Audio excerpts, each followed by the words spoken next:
Guys welcome to my YouTube channel maths Pathshala. कैसे हैं आप सब लोग? आई होप आप लोग बहुत ज़्यादा अच्छे होंगे। अब हमारा नेक्स्ट क्वेश्चन है, 8 मीटर लंबा, 6 मीटर चौड़ा और 3 मीटर गहरा एक घनाभ गड्ढा खुदवाने में 30 रुपये पर मीटर क्यूब की दर से होने वाला व्यय यानी खर्च निकालना है। ठीक है, तो 30 रुपये प्रति मीटर क्यूब, इसका मतलब क्या हुआ? इसका मतलब ये हुआ कि हमें घनाभ का आयतन निकालना होगा, और जैसे ही हम आयतन निकाल लेंगे उसकी मल्टीप्लाई 30 से कर देंगे तो हमें उसमें होने वाला खर्चा पता लग जाएगा। ठीक है, लिखेंगे माना घनाभकार गड्ढे की लंबाई L है 8 मीटर, चौड़ाई B है 6 मीटर और ऊंचाई या गहराई, ठीक है, बात एक ही है, आप ऊंचाई लिख लो, कोई दिक्कत नहीं है, तो कितनी है 3 मीटर। ठीक है, तो ये हमें दे रखा है, यहाँ पर चाहो तो गहराई भी लिख सकते हैं, कोई दिक्कत नहीं, बात एक ही। इसलिए घनाभकार गड्ढे का आयतन कितना हो जाएगा? L into B into H, यानी 8 इंटू 6 इंटू 3, तो 8 छंग 48 हो गया, इंटू 3। अब इन लोगों की मल्टीप्लाई कर देंगे, 3 अट्ठे 24 के 4 हंसी लगी 2, 3 चौक 12 और 2 14, यानी 144 घन मीटर या मीटर की घात 3, बात एक ही। ठीक है, तो हमें पता है एक घन मीटर में 30 रुपये खर्च होते हैं, तो लिखेंगे चूंकि एक घन मीटर खुदवाने में होने वाला व्यय कितना है? 30 रुपये।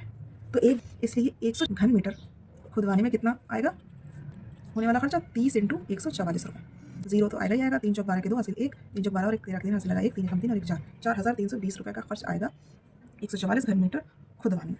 ठीक है, अब हमारा नेक्स्ट क्वेश्चन है, किसी गोदाम की माप। अब गोदाम है जिसकी माप है 40 metre cross 25 metre cross 15 metre, इसका मतलब क्या हुआ? गोदाम हमारा घनाभ के आकार का है। ठीक है, इस गोदाम में 1.5 metre into 1.25 metre into 0.5 metre की माप वाले लकड़ी के कितने अधिकतम क्रेट रखे जा सकते हैं? यानी कि एक क्रेट का आयतन ये दे रखा है, हम ये मान लेंगे इसमें, इस गोदाम में n क्रेट रखे जा सकते हैं। जब इस गोदाम में n क्रेट रखे जा सकते हैं तो n क्रेट गोदाम के आयतन के बराबर हो जाएगा, है ना, n क्रेट का आयतन। उन दोनों को बराबर करके हम आराम से उन क्रेटों की संख्या निकाल लेंगे। ठीक है, तो लिखेंगे माना गोदाम में n क्रेट रखे जा सकते हैं। ठीक है, लिखेंगे चूंकि गोदाम का आयतन हो जाएगा हमारा 40 इंटू 25 इंटू 15 घन मीटर। घन मीटर क्यों? क्योंकि मीटर मीटर मीटर मीटर की घात 3, इसका मतलब घन मीटर। ठीक है, हम इसे सॉल्व नहीं करेंगे, हम इसे बाद में सॉल्व करेंगे। अब लिखेंगे तथा, हम सीधे लिखेंगे लकड़ी के क्रेट का आयतन, लकड़ी की एक क्रेट का आयतन कितना हो जाएगा? 1.5 इंटू 1.25 इंटू 0.5 मीटर की घात 3 या घन मीटर, बात है। ठीक है, क्योंकि n क्रेट का आयतन कितना होगा? गोदाम के आयतन के बराबर हो जाएगा, है ना, हो जाएगा। अब हम क्या करेंगे? n इंटू क्रेट का आयतन कितना दे रखा है? 1.5 इंटू 1.25 इंटू 0.5 और गोदाम का आयतन दे रखा है 40 इंटू 25 इंटू 15। तो n की वैल्यू निकालने के लिए हमें क्या करना होगा? ये जितने भी मल्टीप्लाई में दे रखे हैं इन्हें हम इस साइड लेकर जाके डिवाइड में ले जाएंगे। जो चीज़ अगर मल्टीप्लाई में होती है वो दूसरी साइड जाके डिवाइड में पहुँच जाती है। ठीक है, तो डिवाइड में जाएगा 1.5 इंटू 1.25 इंटू 0.5। ठीक है, देखिए सबसे पहले तो जब हम इनके पॉइंट हटाएंगे तो इसका जब पॉइंट हटाएंगे तो एक के आगे सिर्फ एक जीरो बढ़ाएंगे, क्योंकि यहाँ पर सिर्फ एक अंक से पहले पॉइंट लगा है। इसका जब पॉइंट हटाएंगे तो हम एक के आगे 2 जीरो लगाएंगे, क्योंकि इसमें 2 के आगे पॉइंट लगा हुआ है। ठीक है, जब हम इसका पॉइंट हटाएंगे तो इसमें हम एक के आगे 1 जीरो लगाएंगे, तो हमारे सारे पॉइंट हट गए और हमें पूरी की पूरी वैल्यूज़ मिल गई। अब हम इसे एक बार और लिख लेते हैं ताकि ज़्यादा फटाफटा ना लगे। ठीक है, 40 into 25 into 15 into 10 into 100 into 10 बटे 15 इंटू 125 इंटू 5। अब देखिए सीधे 15 से 15 चला गया, 25 पंजे 125 होता है, ये पूरा कट गया। ठीक है, 5 अट्ठे 40 होता है, ये कट गया। 5 दूनी 10 होता है, ये कट गया। नीचे के सारे कट चुके हैं, ऊपर बचा 8 इंटू 2 इंटू 100 इंटू 10, ये 4 अंक बचे हैं। ठीक है, तो 8 दूनी 16 और 16 के आगे कितने जीरो लगेंगे? 1 2 3, 1 2 3, यानी 16,000 क्रेट जो है इस गोदाम में रखी जा सकती हैं। ठीक है, आई होप ये वाला क्वेश्चन भी आपको समझ में आया होगा और इसकी कैलकुलेशन भी समझ में आई होगी। अब हमारा नेक्स्ट क्वेश्चन है, एक घनाभ की लंबाई चौड़ाई और ऊंचाई का अनुपात हमें दे रखा है 5 3 2, यानी यहाँ पर कोई ना कोई एक अंक होगा, जैसे मान लेंगे x, तो 5x लंबाई हो जाएगी, 3x चौड़ाई हो जाएगी, 2x ऊंचाई हो जाएगी। ठीक है, यदि घनाभ का संपूर्ण पृष्ठीय क्षेत्रफल 558 वर्ग सेंटीमीटर है, घनाभ का संपूर्ण पृष्ठीय क्षेत्रफल दे रखा है हमें, तो इसकी कोरों की नाप निकालनी है, यानी कि कोर यही तो है लंबाई चौड़ाई ऊंचाई, है ना। 5x 3x और 2x निकालना है एक तरीके से। तो लिखेंगे माना घनाभ की लंबाई 5x है, चौड़ाई 3x है और ऊंचाई कितनी है 2x है। ठीक है, ये हमने मान लिया क्योंकि हमें लंबाई चौड़ाई ऊंचाई का अनुपात दे रखा है तो हमने x करके इसे मान लिया। ठीक है, लिखेंगे चूंकि घनाभ का संपूर्ण पृष्ठीय क्षेत्रफल हमें दे रखा है, कितना दे रखा है 558 वर्ग सेंटीमीटर, ये हमें दे रखा है। हमें इसका फार्मूला पता होना चाहिए घनाभ के संपूर्ण पृष्ठीय क्षेत्रफल का।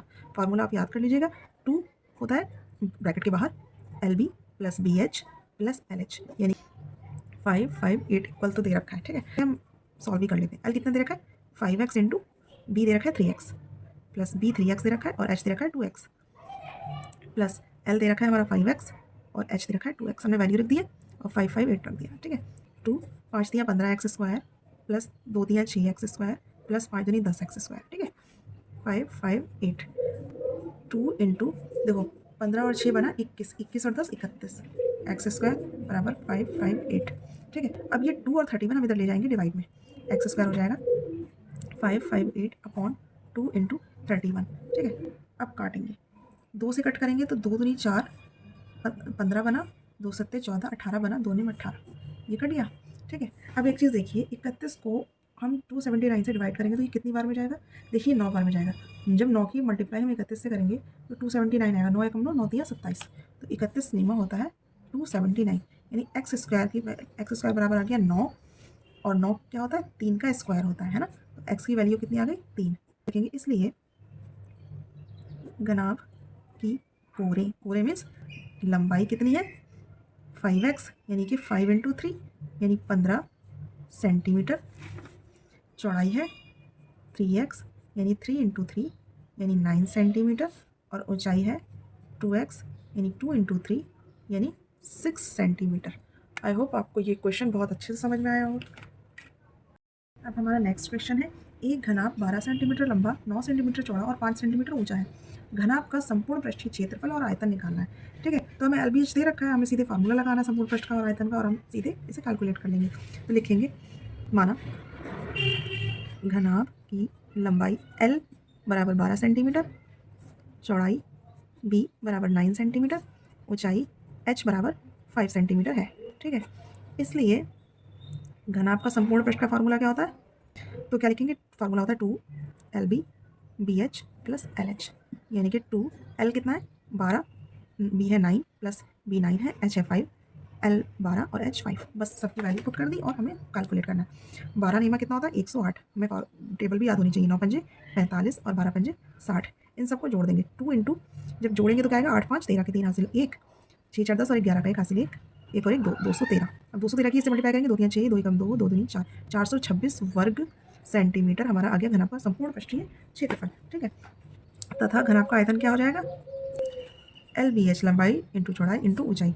L कितना है 12, B है 9 और H है 5, तो 12 नीमा कितना होता है 12 नीमा 108 इंटू 5, 5 अट्ठे 40 और 5 एकम 5 यानी 540 घन सेंटीमीटर हमारा घनाभ का आयतन हो गया। आई होप आपको घन और घनाभ से रिलेटेड जितने भी क्वेश्चन हैं वो अच्छे से समझ में आए होंगे।